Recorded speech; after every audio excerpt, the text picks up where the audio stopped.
Paz Deus a todos, paz e graça da parte do nosso Senhor e Salvador Jesus Cristo. Shalom. Mais uma vez, todos sejam bem-vindos. Você está no canal Em Defesa de Cristo. Aqui nós procuramos trazer a verdade à luz das Escrituras. Se você já é inscrito, eu peço que você compartilhe o nosso vídeo. Se você gostou, deixe o seu joinha, porque quando você faz isso, o YouTube entende que esse vídeo é interessante e também ele compartilha com mais pessoas. Se você não é inscrito, eu espero que você curta os nossos vídeos, que você goste dos nossos vídeos e que seja bastante proveitoso no seu dia a dia. Aqui nós trazemos somente textos e estudo referente à luz da Escritura. Sem mais delongas, bora para o vídeo. Hoje, nesse vídeo, nós vamos abordar um tema bastante polêmico e controverso: pecado para a morte ou pecado de morte? Nós vamos entrar nesse assunto que é bastante polêmico e gera bastante dúvida, e nada mais justo e fiel que a luz da Escritura para nos esclarecer. Nós vamos nos aprofundar mais um pouquinho nesse texto, entrar no contexto, e vamos ter a certeza que nós vamos sair aqui somente com a luz da verdade, ou seja, a luz das Escrituras. Não temos que tirar nem acrescentar nada, simplesmente nós vamos fazer uma análise dentro das Escrituras. Quando nós citamos pecado de morte, e que em nenhum momento aparece dentro das Escrituras, se nós analisarmos de Gênesis a Apocalipse, você não vai encontrar esse texto falando do pecado de morte. Isso daria a entender que a morte é uma característica essencial do pecado. Você afirma que existe um pecado cometido apenas uma vez que te leva à morte. E isso não é real. É bem diferente do que há dentro das Escrituras, que é pecado para a morte. Vamos analisar. Nós vamos colocar como base, texto base desse estudo, 1 João, capítulo 5, versículos 16 e 17. O texto diz assim: Se alguém vir seu irmão cometer pecado que não é para a morte, orará, e Deus dará vida àqueles que não pecam para a morte. Há pecado para a morte, e por esse não digo que ore. Toda injustiça é pecado, e há pecado que não é para a morte. No contexto geral dessa epístola de 1 João, antes da gente analisar o versículo em si, a gente é essencial o quê? Entender o quê? O contexto da carta. E quais são os temas centrais de 1 João? No capítulo 1 dos versículos, no capítulo 1, nos versículos 5 a 10, fala sobre o quê? Aqueles que andam na luz e confessam seus pecados. Nós temos que colocar isso como os temas centrais de 1 João. O segundo tema é a prática da justiça e do amor. Em 1 João, capítulo 3, versículo 7 ao 10. Fala dos filhos de Deus que praticam a justiça, enquanto que os filhos do diabo pecam deliberadamente.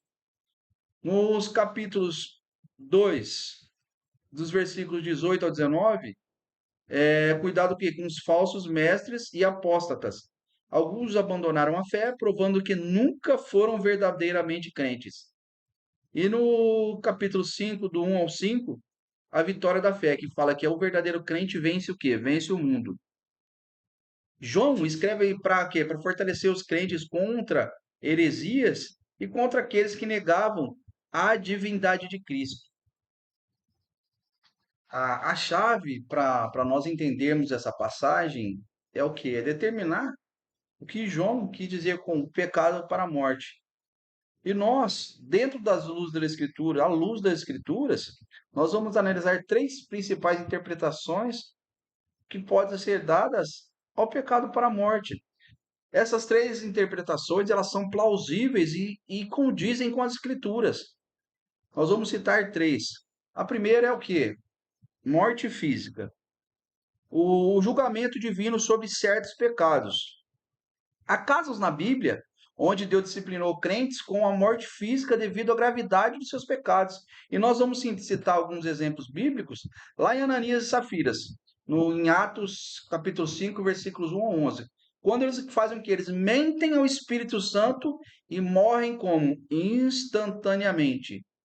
Ali, Deus disciplinou eles com a morte física, devido ao quê? À gravidade do pecado. Ou seja, eles mentiram ao Espírito Santo de Deus.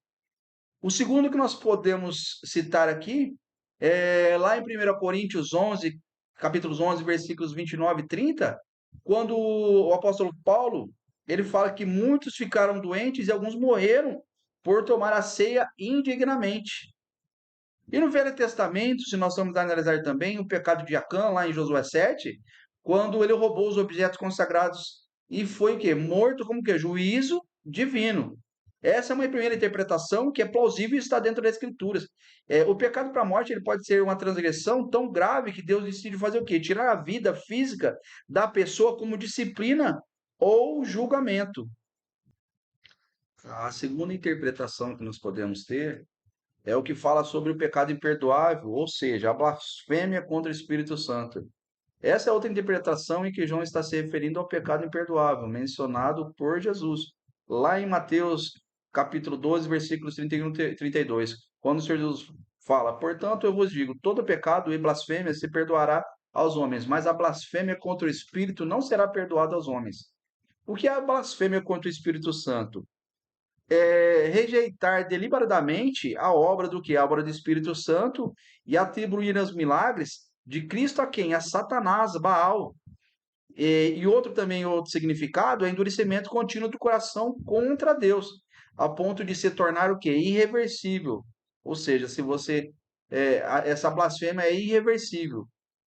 Ou seja, esse pecado, nessa conclusão dessa segunda teoria, esse pecado para a morte, ele pode ser o pecado imperdoável, mencionado por Jesus, que leva à morte espiritual definitiva.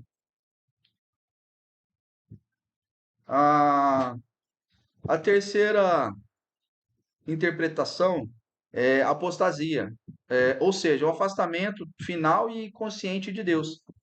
Essa é outra possibilidade que João ele possa estar falando da apostasia, ou seja, uma rejeição consciente e deliberada do que? Da fé cristã.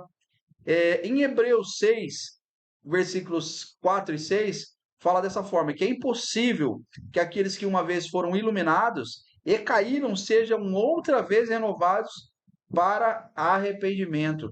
Hebreus 10, capítulo 10, versículos 26 e 27, fala, porque se pecamos voluntariamente, depois de termos recebido o conhecimento da verdade, já não resta mais sacrifício pelos pecados. O pecado para a morte pode ser também o abandono definitivo de Deus, quando alguém conhece a verdade, conhece a Cristo, provou os dons celestes, mas rejeita esse amor, essa graça, conscientemente, sabendo do que foi feito. Se nós formos analisar esse contexto, esse texto, dentro do contexto mais amplo da Epístola de João, nós devemos levar em consideração qual que era o propósito de 1 João. A carta, ela foi escrita por exortar o quê? Os crentes a permanecerem firmes na fé verdadeira e a evitarem a heresia, especialmente o gnosticismo, que havia muito naquela época. João, ele estava lidando com o quê? Com questões como a negação da divindade de Cristo, a justificação do pecado sem arrependimento. Portanto, esse pecado para a morte, ele pode estar relacionado como aqui uma rejeição total da verdade revelada de Cristo. João reconhece a diferença entre pecado cometido com falha ou ignorância e aqueles cometidos com um coração obstinado e irrepreensível. Ele nos exorta a orar pelo quê? Pelos irmãos que erram, né, que pecam, não para a morte, ou seja, pecados que podem ser perdoados com arrependimento genuíno, mas o que ele adverte também que o pecado deliberado é totalmente a rejeição da graça, ou seja, pode ter consequências mais sérias. O conselho que João nos deixa, né, 1 João, é que nós sim, nós devemos orar pelo nosso irmão em pecado, para aqueles que estão lutando com pecados que não são para a morte. João, ele nos exorta a orar por eles. E a oração pela restauração dos irmãos na fé, demonstra o quê? Um gesto do quê? De misericórdia e amor cristão. E isso reflete o quê? Um coração cristão que deseja a reconciliação. João também ele é enfático em falar sobre a seriedade do pecado deliberado para os que estão cometendo pecado para a morte. Ele deixa um sério aviso, e essa natureza da rejeição de Deus e da escolha consciente de permanecer no pecado sem arrependimento, ela é crucial. E o que, o que João exorta é que para que nós mantenhamos vigilantes e não não tornamos ao pecado de maneira leviana, rotineira, e entendendo que a graça não deve ser desperdiçada. E essa confiança na eficácia da oração e arrependimento, e também exorta e deixa bem claro, e ele fala que não é um desespero, mas é um chamado à ação, orar, vigiar, viver com sabedoria e buscar uma vida de santidade, sabendo que a graça de Deus está sempre disponível para os que estão arrependidos de todos os seus pecados. O ensino que João nos deixa é que a oração é um ato de compaixão cristã e um chamado para quê? Para ajudar os outros a se reconciliar com Deus. Que devemos sempre evitar a obstinação no pecado, reconhecermos que existe falhas que podem ser perdoadas e atitudes persistentes da rejeição de Deus. Essa responsabilidade de viver em santidade é o que? É nossa. E nós devemos examinar constantemente nossos corações para que não caiamos em um estado que irreversível de rebeldia. Embora o pecado seja grave e possa resultar em separação eterna de Deus, essa morte, o que o que João deixa claro é que essa esperança do Evangelho é que enquanto há vida, sempre há possibilidade de arrependimento e restauração. Deus abençoe a todos mais uma vez. Se você chegou até aqui o final do vídeo, espero que você tenha gostado, que seja bastante proveitoso para você. Se você gostou, deixa o seu joinha aí, compartilhe para aqueles que têm sede da palavra e da verdade à luz das Escrituras. Até o próximo vídeo.